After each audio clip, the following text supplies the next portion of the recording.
C'était donc notre premier mystère. J'imagine que vous devez trouver cette histoire complètement insensée, moi aussi d'ailleurs, mais enfin, les faits sont là. On va essayer d'y voir clair, et pour cela, trois personnes sur le plateau. D'abord, le professeur Rémi Chauvin.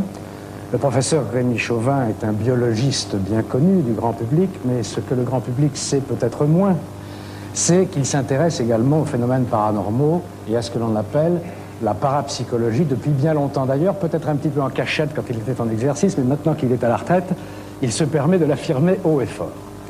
À côté du professeur Chauvin, une psychanalyste, Johar Sy Ahmed. Pourquoi une psychanalyste? Bien parce que la psychanalyse a parfois à connaître de phénomènes de ce genre, non pas de celui-ci, Johar Sy Ahmed, et que l'éclairage que vous pouvez apporter sur les phénomènes de ce genre est particulièrement intéressant quant à l'origine psychique de tels phénomènes. Et puis enfin, troisième invité, vous le reconnaissez, il a participé au tournage, c'est le brigadier-chef Piette, qui fait une tête comme s'il n'en était pas encore revenu. Alors, vous êtes d'accord, hein, tout ce qu'on a montré, c'était bien comme ça que ça s'est passé. Ça retrace exactement les faits tels qu'ils ont été en ce temps-là, en 86, quoi.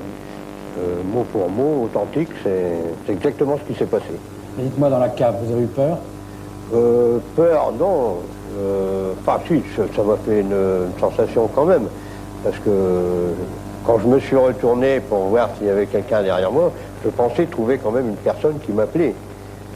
Quand j'ai vu qu'il n'y avait personne, bon, bah, ça a fait froid dans le dos quand même. Vous prenez par le bras. C'était très net, hein. J'ai senti des doigts, des pressions de doigts sur le bras, à l'arrière comme ça, en plusieurs reprises. Alors, pour moi, dans mon idée, il y avait quelqu'un qui m'appelait derrière. Je me suis retourné. Il n'y avait personne. Il n'y avait personne. Dites-moi, vous êtes policier depuis un certain temps. Un policier, c'est quelqu'un qui a la tête sur les épaules. Vous n'avez jamais eu à connaître, au cours de votre carrière, d'histoires de ce genre. C'était la première fois. Qu'est-ce que ça a changé pour vous maintenant? Alors, rien du tout. Vous croyez aux fantômes maintenant? Vous croyez à tout ça? Non, quand même pas. Ça serait pas sérieux. Un policier qui croit aux fantômes, je ne pense pas que ce serait sérieux quand même. Mais enfin, pour moi, c'est un mystère, quoi. C'est un mystère. Ça reste quand même un mystère. L'idée de la farine, là, très très astucieux. Donc, en tant que policier, assermenté, si j'ose dire, vous êtes à même de garantir qu'il n'y avait pas de supercherie dans cette affaire. Ça, je peux vous le garantir, personne n'avait rentré. Déjà, dans un premier temps, s'il y avait quelqu'un qui était rentré dans la maison, les portes traînaient sur le sol, il y aurait eu une traînasse d'ouverture. Aux fenêtres, il y aurait eu quelque chose, des empreintes de pas ou quelque chose comme ça. Alors donc, les traces de sang apparaissaient dans des endroits où, forcément, il fallait ouvrir une porte pour pouvoir, s'il y avait supercherie ou quelque chose dans ce goût-là, il fallait quand même quelqu'un qui pénètre dans la maison et, il n'y a rien à faire, il fallait des empreintes sur la farine. Dites-moi, brigadier, quand Jean-Marc et Lucie Bellemare sont partis, ces phénomènes ont cessé dans la maison?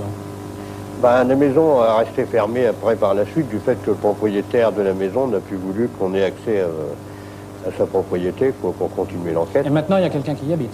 Oui, il y a une femme et deux enfants qui y habitent. La femme est au courant du mystère, mais les deux enfants ne sont pas au courant. Bon, finalement, le brigadier-chef Piette, et là je m'adresse à Rémi Chauvin et à Johar Sy Ahmed, vient de nous dire quelque chose qui nous donne peut-être une piste, aussi insensée et absurde que paraissent ces phénomènes. C'est qu'ils ont cessé quand Jean-Marc et Lucie Bellemare sont partis. Il est permis de penser que ces phénomènes ont une origine psy. Ça n'est pas une explication, mais c'est une approche. Alors, Rémi Chauvin, vous qui avez beaucoup réfléchi sur ces problèmes et ces phénomènes d'origine psy, est-ce que c'est bien comme ça que vous pensez qu'il faut hasarder un début d'interprétation, à défaut d'explication?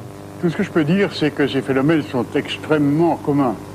C'est pas tous les jours qu'il y a du sang sur les murs de maison. Non, mais les phénomènes dits de poltergeist, c'est-à-dire d'esprits bruyants en allemand, les manifestations paranormales qui peuvent consister en des traces de sang, en des jets de pierres, des pierres qui viennent de n'importe où et qui tombent dans une pièce fermée. Il y en a quelquefois assez pour remplir une brouette. Ça arrive assez souvent. Certains ont blessé des gens. Il y a aussi des phénomènes, des incendies spontanés.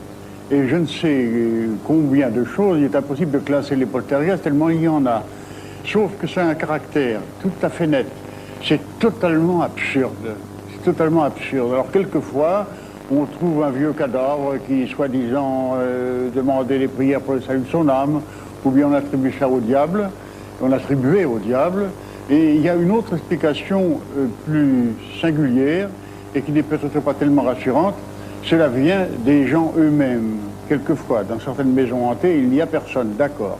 Mais très souvent, il y a des gens, très souvent, un jeune homme ou une jeune fille qui ont des perturbations dans leur vie sentimentale ou affective. En tant que psychanalyste, vous m'avez dit que vous aviez été amené à traiter des phénomènes de ce genre, pas des phénomènes d'apparition de taches de sang sur les murs, mais des phénomènes de poltergeist, c'est-à-dire d'esprits frappeurs, ou des phénomènes de psychokinèse involontaire, c'est-à-dire des objets qui se déplacent apparemment tout seuls. Alors, ce qui serait très intéressant, parce que ça nous prouverait que c'est d'origine psychique, est-ce que le traitement que vous avez été amené à exercer dans ce cas-là, à pratiquer dans ce cas-là en tant que médecin, a mis un terme à ces phénomènes? En tant que psychanalyste. En tant que psychanalyste, oui. En effet, il m'est arrivé d'intervenir, pas très souvent malheureusement, parce que les psychanalystes sont les dernières personnes qu'on appelle dans ce genre d'affaires. Je pense que dans cette affaire, on n'a pas appelé de psychanalyste, ou de psychologue ou de psychiatre, peut-être par peur, effectivement, des interprétations trop psychiatriques qui pourraient être posées.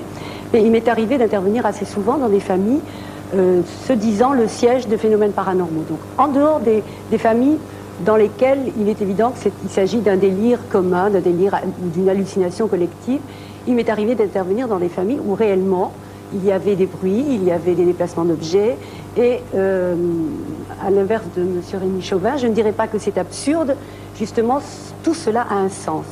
Et mon travail consiste à aider la famille, à chercher le sens, par exemple dans ce cas-là de ces taches de sang, si j'avais pu voir cette famille, le sens de cette projection sur les murs ou de cette façon de faire chanter ou de faire hurler les murs ou de faire gémir les murs, le sens que cela peut avoir dans la dynamique familiale et dans la dynamique de chaque membre de la famille. Et à partir du moment où le sens a été mis à jour, le sens latent, inconscient, a été mis à jour et qui renvoie à des conflits refoulés, à des ressentiments refoulés, à des frustrations, à des espérances déçues, à tout ce qu'on peut rencontrer dans une famille, à partir de ce moment-là, les phénomènes cessent. Et donc, effectivement, on peut déduire à partir de là que ces phénomènes existaient réellement. Une dernière question, Johar Sihamed. Est-ce que cela peut arriver à n'importe lequel d'entre nous? Oui, à n'importe lequel d'entre nous, dans certaines conditions, mais je ne pourrais, on n'a pas de réponse pour savoir qu'est-ce qui fait que dans une famille, l'expression des conflits va emprunter cette voie de matérialisation de l'énergie psychique à l'extérieur, dans les murs de la maison, et que dans d'autres cas, elle va emprunter des voies somatiques ou des voies psychologiques ou névrotiques. Brigadier, pour la police municipale, c'est une affaire classée maintenant. Une affaire classée. Bien. Eh bien, je crois que nous pouvons en rester là.